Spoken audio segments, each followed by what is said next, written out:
अस्सलाम वालेकुम नाज़रीन, मैं हूं निशा महर और उम्मीद करती हूँ आप सब खैरियत से होंगे। और मैं आज की कहानी से हूँ। आज हमारे साथ एक माँ जी हैं जिनको इनकी सगी औलाद ने घर से निकाल दिया है। तो आए इनसे जानते हैं कि ये कहाँ रह रही हैं और किस हालत में रह रही हैं। अस्सलाम वालेकुम माँ जी। वालेकुम अस्सलाम।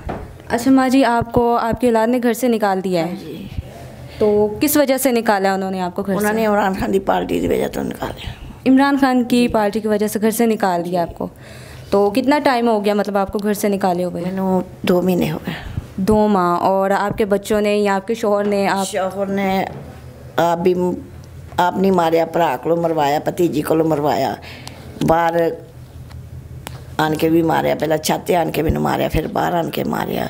तो बच्चे कहाँ थे उस टाइम जब आप पे इतना तशद्दुद किया जा रहा है? थे। तो किसी ने बचाया नहीं या आपने वालिद से पूछा नहीं कि क्यों मार रहे हैं? नहीं। किसी ने आपकी तरफ कोई मतलब बात भी नहीं की? नहीं। तो बस इस पे आपको मारा है कि आपने इमरान खान को सपोर्ट किया? हाँ जी, वो है मुस्लिम लीग दे इधर के।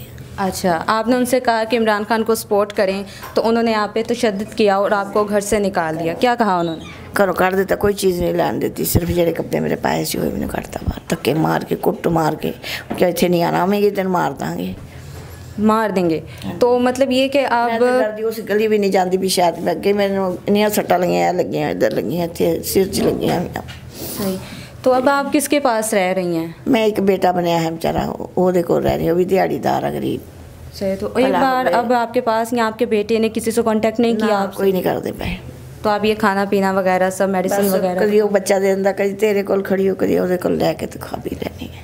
सही हो गया। तो ऐसे बच्चों को आप क्या कहना चाहेंगे?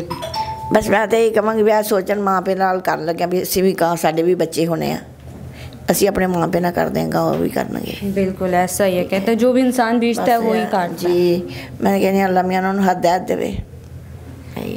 देखिए, कहते हैं कि माँ के कदमों के नीचे जन्नत होती है और ऐसी माँ को ही घर से निकाल दिया गया कि एक सिर्फ सपोर्ट के लिए नवाज़ शरीफ को सपोर्ट करना है और इमरान खान को करना है, सियासत के लिए एक माँ को अपने बच्चों से अलग करवा दिया गया। तो ये सारा कुछ सियासत की वजह से ही हुआ है ना? हाँ जी, बिल्कुल सही हो गया।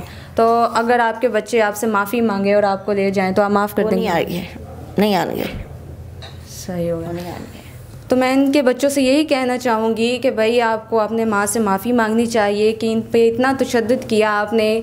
कहते हैं कि माँ जो है ना वो अल्लाह का रूप होता है, इतना अल्लाह पाक ने इनको तजर्बा दिया हुआ, रुतबा दिया हुआ है, लेकिन आपने बहुत बड़ी गुस्ताखी की। आपने शोहर के पीछे लग के इनको मारा भी है, तो किसी ने इनकी हेल्प नहीं की। मैंने सबसे ये गुजारिश करूँगी कि खुदारा इनकी हेल्प की जाए और थोड़ा सा इनको एक घर रहने के लिए घर दें। इस उम्र च मैं भी इस उम्र च मैंने कहते तलाक दे देनी, तलाक ले ला। मैं क्यों लवां तलाक? पता नहीं 2 दिन 4 दिन। शोहर ने बोला है आपको तलाक दे देनी? तलाक दे देनी, भैन भरा पिछे लग गए। तो बच्चे क्या कहते हैं?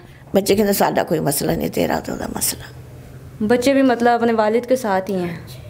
सही हो गया। तेरा मसला, साडा कोई मसला। तो अब आपके पास अपना घर खुद का रहने के लिए घर भी नहीं है? कुछ भी नहीं है। तो मैं आप सबसे ये रिक्वेस्ट करती हूँ कि प्लीज़ इनको खुदारा कोई रहने के लिए कोई छत दें कि जहाँ पे ये अपनी बाकी की ज़िंदगी सुकून से गुजार सके। और ऐसी औलाद को तो मर ही जाना चाहिए डूब के, जो अपनी वालिदीन को घर से निकाल दिया है इस उम्र में। तो ये नंबर माँ जी का दिया गया है आपको नीचे स्क्रीन पे, और इनकी जिन्होंने हेल्प करनी है तो इस नंबर पर हेल्प कर लें। आप खुद आके इनसे राबात कीजिएगा क्योंकि ये अभी इनको चलाना नहीं आता है व्हाट्सएप वगैरह, तो आप इनकी खुद हेल्प करें। और मुझे दे इजाज़त। Thank you so much. अल्लाह हाफिज़।